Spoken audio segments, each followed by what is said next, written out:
Welcome to Audiobook. Today we present Secrets in the Snow by Jefferson Farjeon, a classic mystery where isolation, chance, and hidden motives collide in a frozen landscape. Set against a relentless winter, this story draws you into a world of suspense, quiet danger, and unanswered questions. Sit back, listen closely, and let the mystery unfold. Secrets in the Snow by Jefferson Farjeon. The Christmas Eve. Motor coach stopped in the middle of nowhere. Rubbing steam from her window, Janet looked out into a whirling white wilderness. She could not see any sign of town or village, and nobody got in and nobody got out, saving the conductor, who had vanished the moment the coach had come to a halt. "Is anything wrong?" she asked the untalkative man next to her. For 2 hours, this man had taken no advantage of the fact that, at a season of easy comradeship, he had been sitting beside an exceptionally pretty girl. "Don't know. Can't say," he answered shortly. "I'm betting it's a jolly old snowdrift," exclaimed the more loquacious young man in the seat behind. He had been doing his best to cheer a woman with a toothache and had failed signally. "Any takers?" The bet was not accepted, which was a misfortune for him, since his guess proved accurate. In a short while, the conductor returned with a gloomy face to report that the road was blocked. "There's snowdrifts as big as St. Paul's," he added. "Got to go back for help." The untalkative man jumped up. "That doesn't suit me," he grunted. "I was getting out at the next stop anyway." "So was I," said Janet. "You're not going to West Metten by any chance?" He hesitated, then murmured, "That direction," and the next moment was outside. "Well, wait a minute," exclaimed Janet, seizing her suitcase. "That's my direction, too." To her surprise, the loquacious passenger interposed. "I say, I wouldn't really," he urged, thrusting out his foot. "Why not?" she demanded, frowning at him. "Why not? Well, just look at the weather," he replied. "You'd better wait here. You'd never do it." "Thanks, but I've got a house party on," she retorted. "And I mean to do it. Do you mind moving your foot, or I'll lose my guide?" She stepped over the impeding boot, and a couple of seconds later was out in the blinding snow. For an instant, as the cold caught her and the flakes flung themselves into her face, she wondered whether the loquacious young man's advice had not been sound. Still, sound or not, she was not going back, and she plunged forward after a dim figure that was rapidly becoming obliterated. The figure moved as quickly as she, and it was not until she had increased her pace that she caught it up in a narrow lane. "You are in a hurry," she cried breathlessly. The pursued one turned, and his expression, a mixture of surprise and annoyance, was not complimentary. "You said you were going to West Metten," Janet explained. "So I thought we might walk together. I don't know the way." "I said I was going in that direction," the man corrected her. "But you didn't mention that you loathed company." "Don't worry, I'll keep behind," she shot back, incensed by his rudeness. He regarded her fixedly for a few seconds, as though sizing her up. Then he said in a slightly changed tone, "Let me advise you, young lady, to keep well behind. Otherwise, you may walk into more trouble than you've just come from." "Really? Really? What sort of trouble?" "Curiosity killed the cat." "Only I don't happen to be one." He smiled rather grimly and responded, after a moment's consideration, "Very well. I'm on a Scotland Yard job, and there may be some rough stuff coming along." He patted a side pocket suggestively. The weather chose this moment to create a diversion. A sudden wind drove a flurry of snow viciously into her eyes, and her suitcase slipped from her cold fingers. She stopped to regain it, stumbled, and took a soft fall. When she had picked herself up, she found herself alone. And policemen are supposed to be polite, she thought. Well, if I've lost my guide, I've still got his footprints. They ran down the virgin carpet of the lane till they were lost in the white, kaleidoscopic mist. She began to follow them, but stopped almost at once. "It's funny," she murmured. "Two sets of prints. Who are the others?" Both sets of prints were very recent. Of that there was no doubt. With fresh snow falling all the while, old marks soon ceased to be, and new marks had but a short life. Moreover, before she had overtaken the Scotland Yard man she had been following, only one set. Yes, but if that was so, she gave it up and hastened down the lane. The lane turned and twisted. The footprints became less and less distinct.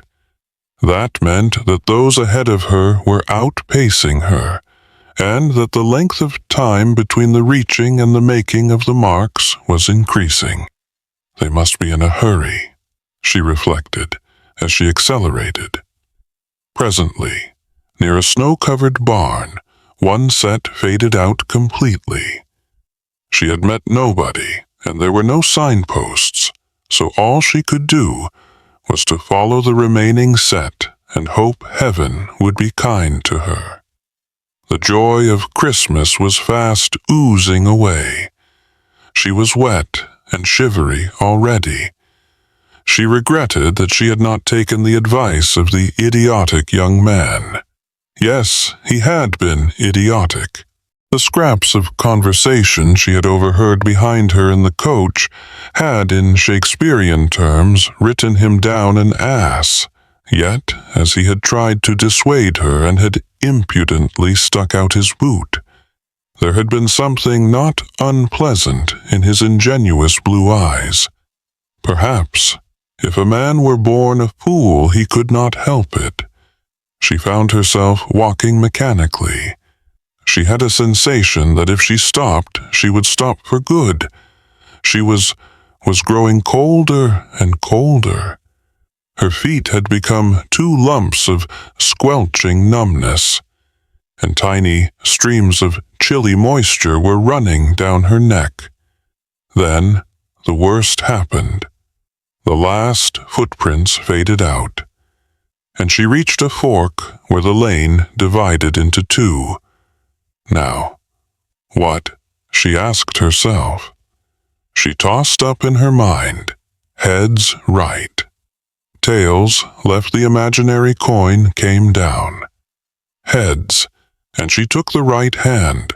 Fork, walking became increasingly difficult. The lane narrowed to a snow-clothed track, once avoiding a big white mound. She trod deeply and sprawled into a ditch. Rose spluttering, rescued her suitcase and wondered whether to turn back. But now the blessed miracle for which she had prayed occurred a little way ahead, its roof just visible. Behind a high hedge was a cottage. She staggered towards it as a spent man stagers towards the oasis in the desert. The small gate in the hedge was closed, but the door of the house was open without hesitation. When her knock failed to produce any response, she walked. In the sight that met her gaze was as welcome as it was unexpected. On a small table by a smaller fire was a pot of tea. A sorceress cup was half filled with milk, less fluid. A chair near the table was at an untidy angle. and on the floor was a large bade, its metal moist. But if the last items were less welcome than the first, in that quick initial glance, the tea towered above everything. But for these frugal signs of a me, and the open front door, the house seemed unoccupied. It had a musty, closed-in smell, and dust was everywhere. Anybody at home, she called only her. Echo answered her. She walked to the table. The tea in the cup was still hot. The spade on the floor was still wet.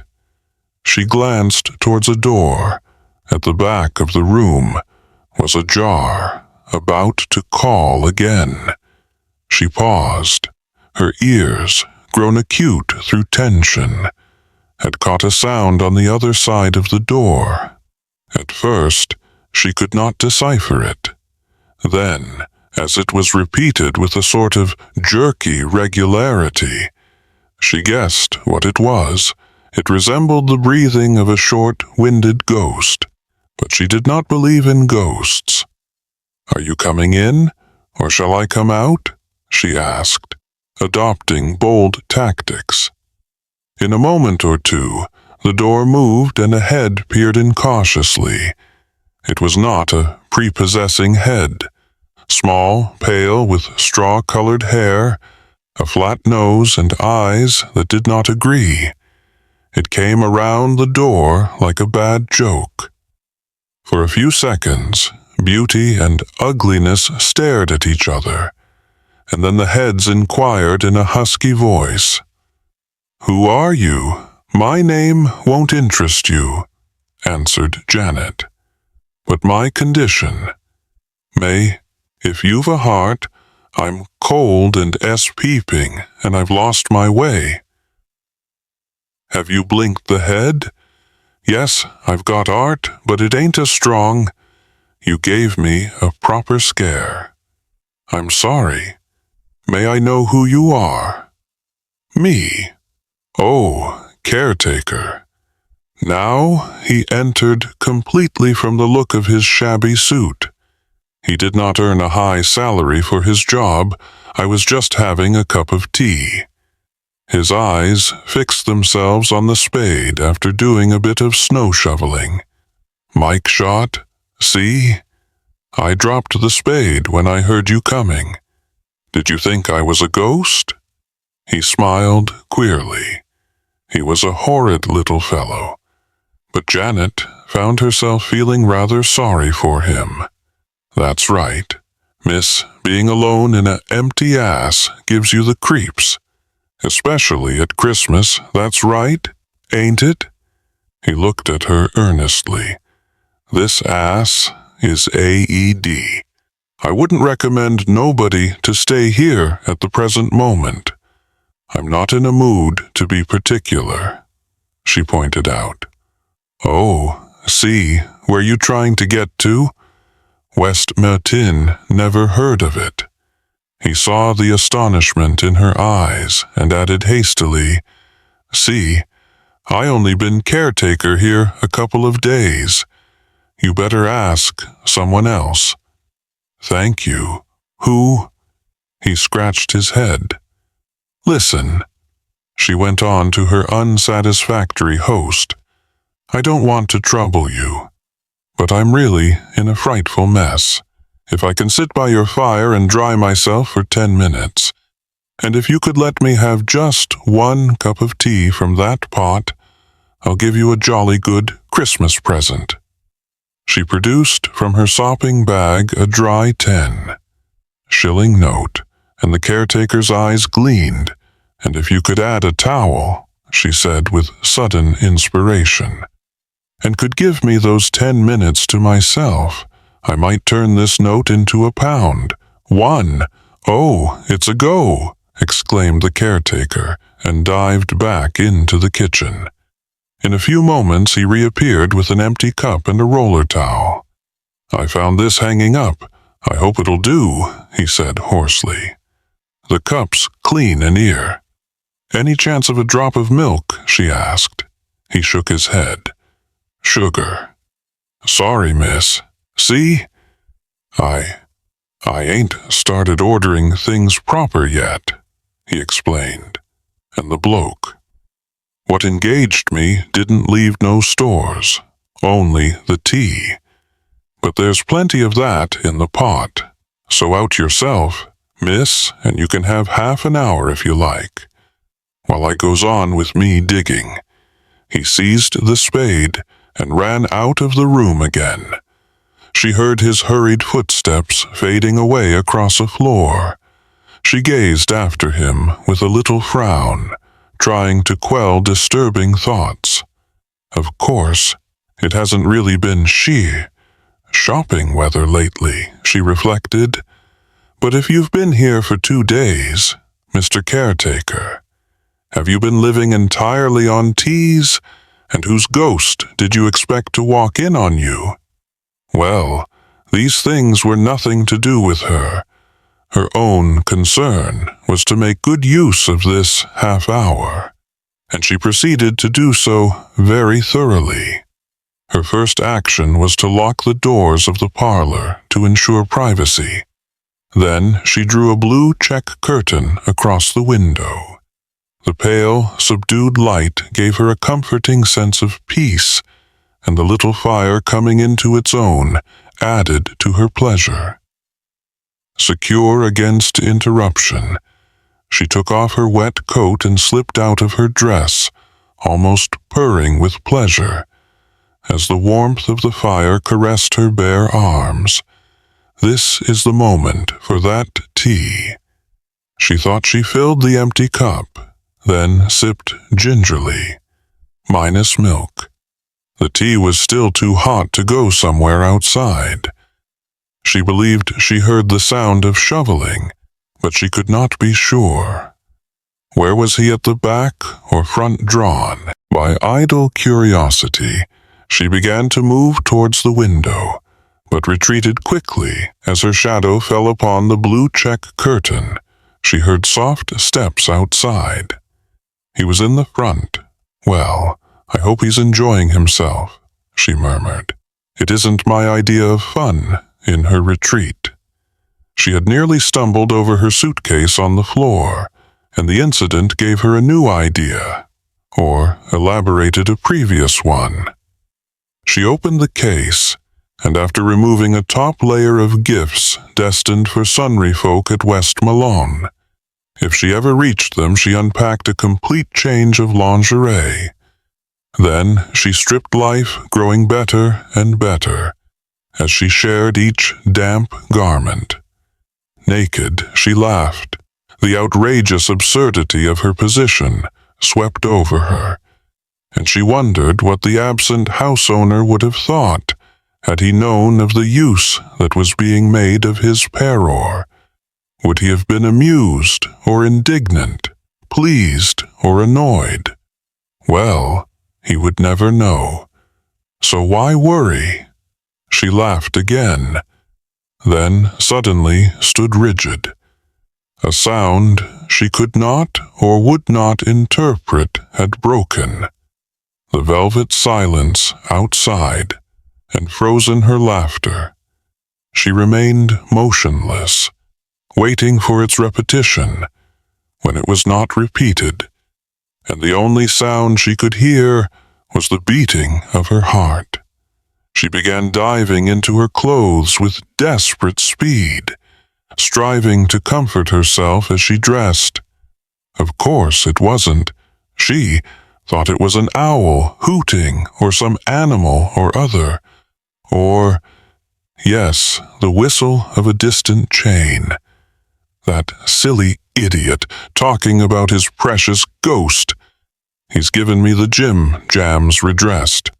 She unlocked the back door with definite distaste and called into the dim kitchen. "Are you in there?" As once before, her echo answered her. But this time it was a particularly unpleasant echo, repeating her question with ironic derision.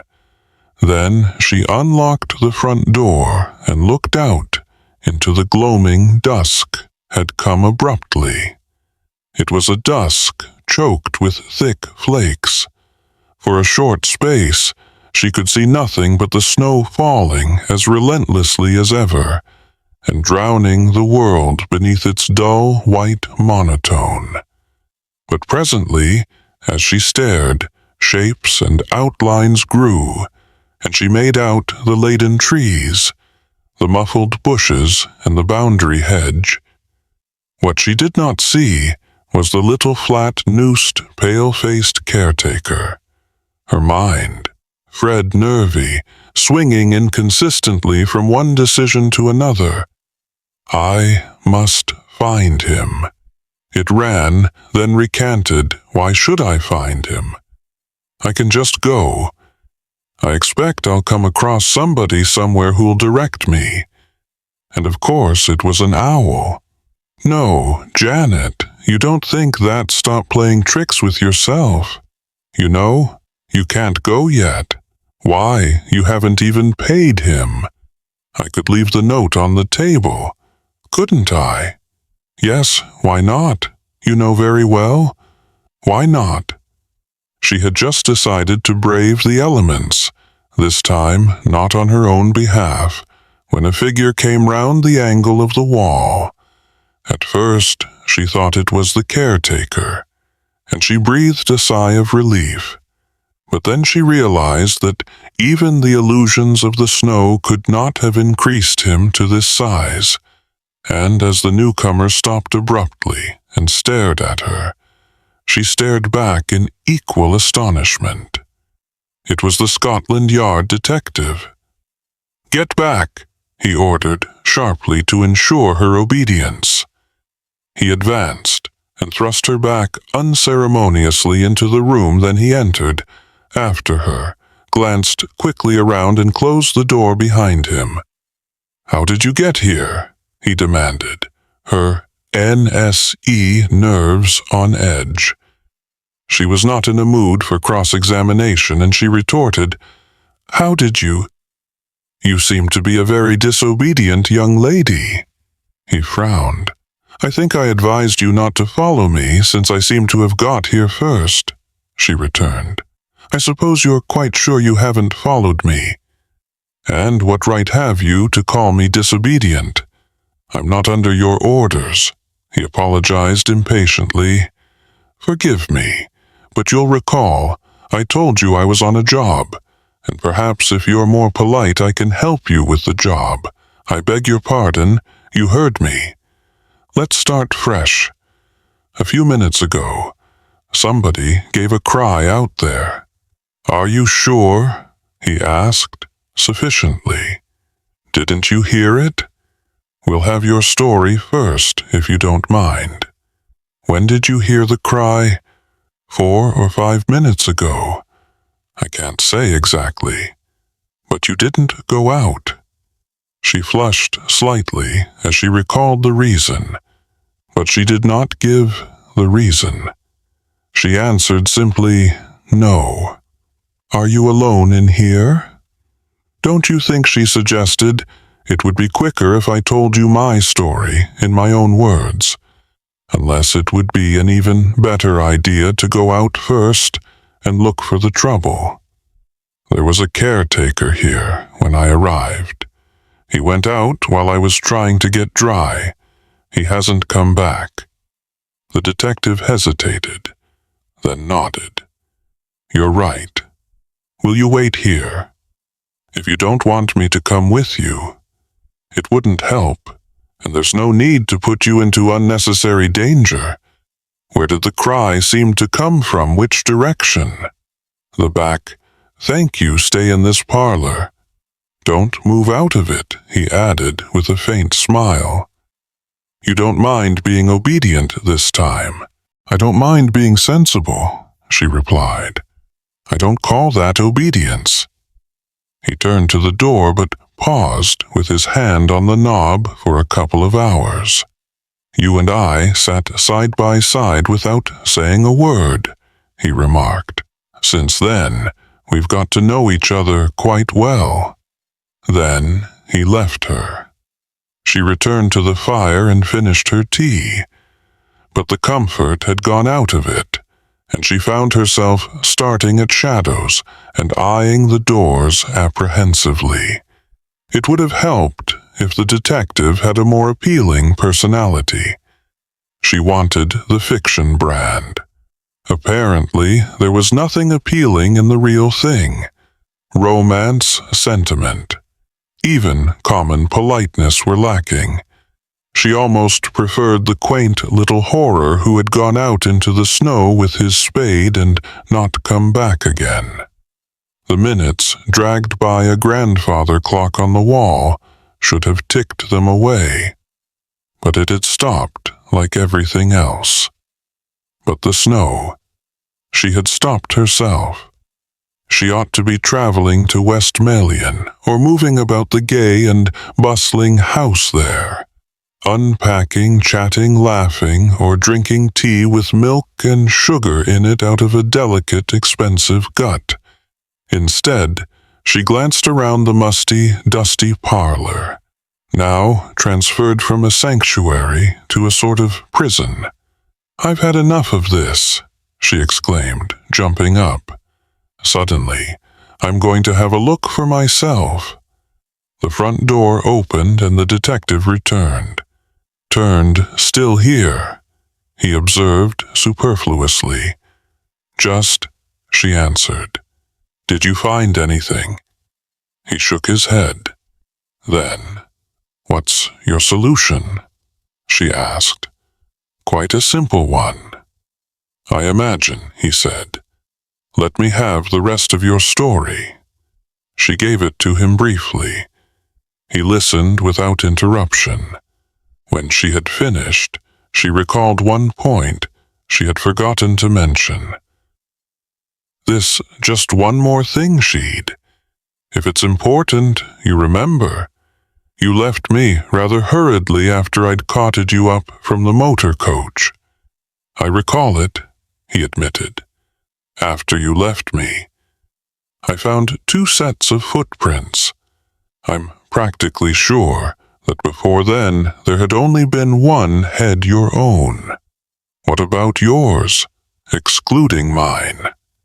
Of course, he stared at the fire for a few moments, then said, "Yes, you're right, and the whole thing fits. So here is my side of the story. I told you I was on a job. Your so-called caretaker was the job. I came to this neighborhood to track him. He broke prison a few days ago and had been reported in this locality. Just as you and I were talking in that lane, I spotted the fellow dashing by in effect. I've been chasing him ever since." "You mean he came here?" she exclaimed, obviously thinking himself safe. "He lit a fire and made himself some tea. Then you came in, gave him the shock of his life. Probably. He thought you were me." He posed. As a caretaker, played his cards carefully, and as soon as he got a chance, hopped it. Naturally, he extended those 10 minutes to half an hour. It gave him longer for his getaway. "I see," replied Janet slowly. "Yes, of course. Only, what that cry, you probably tripped and banged his nose. You don't bang your nose in soft snow? I've tried it myself. You may bang it against something else, or imagine you're going to. And if he was making his getaway, why didn't he do it at once? I've told you, he had to pose as the caretaker first, and make quite sure you weren't suspicious. He didn't want you following him. You haven't got me," she corrected him. "What I meant was, why didn't he make his getaway as soon as he left me? The last time, how do you know he didn't? Because that cry didn't come till quite a while afterwards. I'd begun to get dry, had some tea, gone to the front door to listen to those steps outside, returned, unpacked some things from my case. I'm sure it was quite 7 or 8 minutes. I see your point, answered the detective. It's a good, was livid. What are you doing here? She answered, astonished at the steadiness of her voice. And how do you explain that she did not have to point to the snow-covered shape on the ground? His gaze followed hers. I didn't tell you. I didn't want to frighten you, he rasped. He was digging, and he fell on his spade, cracking his skull. Why are you digging to find out why he was? What silly ideas have you got into your head? She faced his challenging eyes. Shall I tell you? Do you dare? He seized her wrist and held it cruelly. I suppose you're trying to impress me with your strength, she said with scorn in her voice. But isn't that a bit superfluous? You got a heavy spade and evidently know how to use it. She regretted her remark immediately afterwards, for in a sudden mad frenzy he raised the spade, and she knew it was not the first time he had raised it so that afternoon. But the next moment, the implement dropped harmlessly to the ground, and the man himself dropped too, with a shout of, "Pain! Put your hands up!" Benson said a quiet voice behind them. "Or the next one won't be in your foot." Janet turned weakly. It was the Laqua young man from the coach. The man on the ground glared helplessly, then eyed the order. As the newcomer advanced, a pair of handcuffs clicked. After that, the young man stooped to the mound, brushed aside some of the snow, and stared for a long while at what lay beneath. "I see you got Smith," he murmured. "That damn double-crosser," muttered. "Benson, you talked too much, eh? Before he was let out. Smart, aren't you? And so you broke prison to try and race him to the spot. And you were the AL. So, Ran, sneered Benson, who nevertheless appears to have won the race. The young man pointed out, "Well, Benson, let's have it. Which have you dug up the necklace you buried before you were caught for the West Metten robbery? You or Smith?" Benson moistened his dry lips. "I didn't talk then," he growled, "and I'm not talking now. No. Well, I don't expect it matters. The reason I didn't settle you in the coach was because I wanted you first to lead me all the way. And the only mistake I made," he added, turning to Janet for a moment, "was to show myself too soon in that lane. When you were talking to him. You remember, I tried to dissuade you from following him, didn't I?" "You did," she answered. "I suppose it was you who caused him to vanish so suddenly, and who made that second set of footprints." "Yes, when I vanished after him," smiled the young man, "but he was too quick for me. That time lost him for half an hour." Addressing Benson again now, without the smile, he went on, "Come along. I gather you've been busy a little way off. Let's see what you've been up to, or got down to picking up the spade." He forced the unwilling Benson to the spot where he had been digging. Janet followed them slowly, reaching them just as the young man gave an exclamation. He stooped and picked a long string of pearls from the snow. "Cleared earth, earth. May I have it, please?" she asked. The young man turned and stared at her. Even the handcuff they forgot for a moment, the injured foot he was nursing. "I'm spending Christmas at the house where that robbery occurred," she explained, "and I'd rather like to give my hostess her necklace as a present." But the young man, after looking at her oddly, shook his head and became unprofessionally human. For 2 hours, he said, I have had the tantalizing experience of sitting behind the back of your head. If you don't mind, I think I'll give your hostess her necklace myself tomorrow morning, using it as the means to a frontal introduction. The unprofessional moment passed, he added, gravely. Meanwhile, since the snow is stopping, perhaps you'd better continue with your pleasure while I continue with my business. As Janet resumed her way, this time in the right direction, by all the laws of logic, she should have been thinking of an extremely interesting young man with whom, on the tomorrow, she was to renew her acquaintance. Instead, she found herself dwelling on a mound of snow and a miserable, pathetic little fellow with a squint, for whom no morrow would. So that was Secrets in the Snow, written by J. Jefferson Farjeon. If this journey through intrigue, hidden motives, and understated suspense kept you listening, stay with Audiobook for more classic detective tales, timeless crime stories, and forgotten literary gems that deserve a new audience. Your support helps preserve and share these powerful stories with listeners around the world. Subscribe. Explore our other audiobooks and return whenever you crave atmosphere, mystery, and storytelling that lingers long after the final word.